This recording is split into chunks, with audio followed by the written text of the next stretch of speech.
Everyone has been waiting for 4 days now to the presidential elections.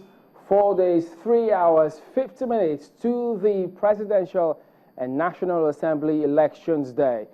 While INEC is putting finishing touches about now to their preparations, politicians are going through the final phase of their campaign. Any mistake now will certainly be costly. But will anyone pull a rabbit out of a hat? Well, I guess time will tell.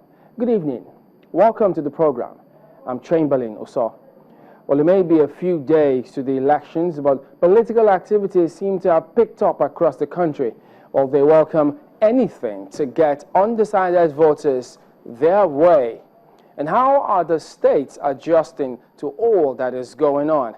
Well, as always, we will make our rounds today with some of our correspondents who will bring us up to the minute on happenings at their location. Let's take you through some of those who will speak to us today. Imani Joe Adinoye will report from Calabar.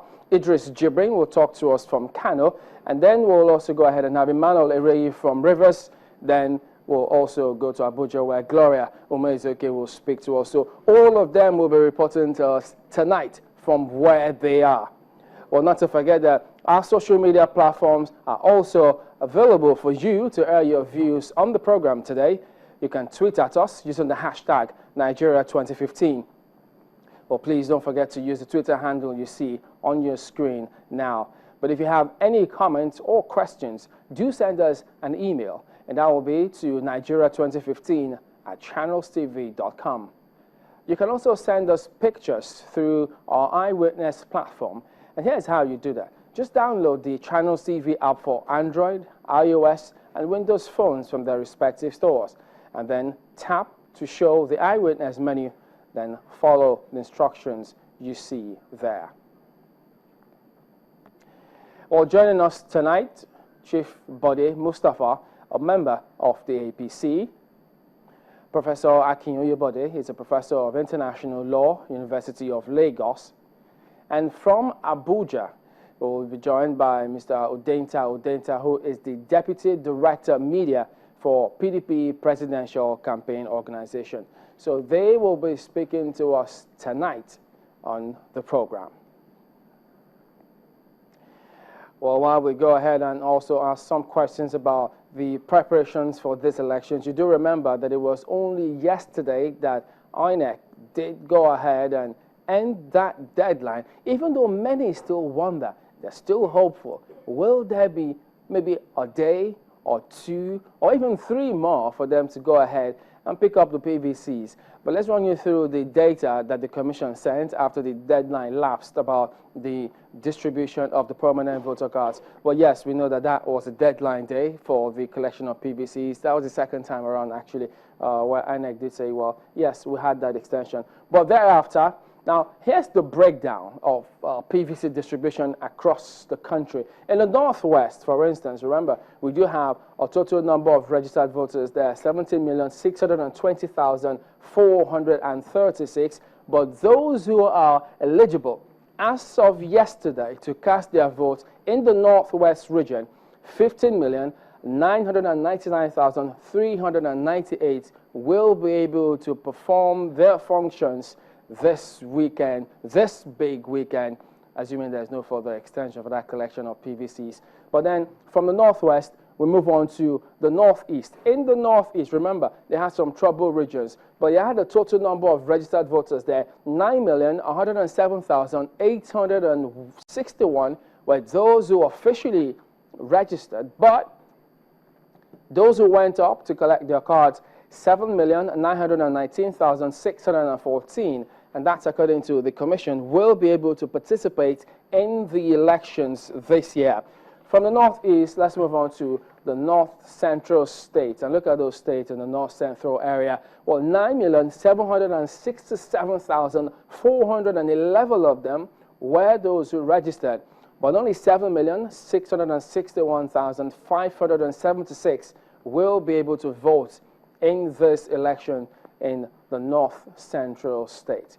And then we'll come down to the Southwest, where you have a total number of 13,731,090 people were those who were registered to vote, But those who picked up their cards were 9,238,713 will be able to vote.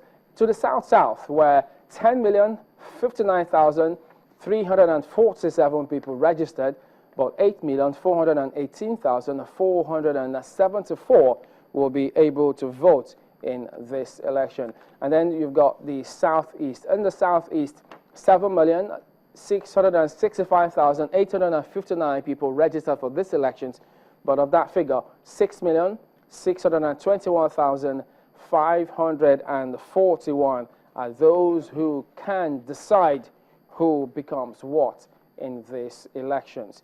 And then don't forget the FCT, they also will participate. But in that number, those who registered, 881,472, but 569,109 will be able to vote in this election. So that's the figure for those who registered to vote. Let's look at it in percentages now. What does that show us? What does that represent? Well, what we see here now, at 81.98% is the total number of those who were able to collect their permanent voter cards and will be able to take a decision concerning who occupies what office, but 18.02% were those who couldn't make that deadline of March 22. And by the way, that's as at the 21st of March this year from the Commission. So now you've got this. Remember, some states had challenges with respect to picking up the PVCs. Ogun State happens to be the lowest state with respect to collection of the PVCs. Look at that figure. Those who in the green, 61.53%. Before now, it was less than 40% or 50%. But now, 61.53%. But even at that, you have 38.47% of them will not be able to vote.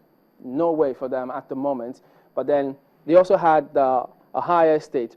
Remember the last time out, it wasn't Jigawa State, it was Zamfara. And now, it's Jigawa State that replaces the previous state. But look at how they recorded here today. 95.98% of those who registered in Jigawa State were able to pick up their PVCs. And the figure of those who don't, 4.02.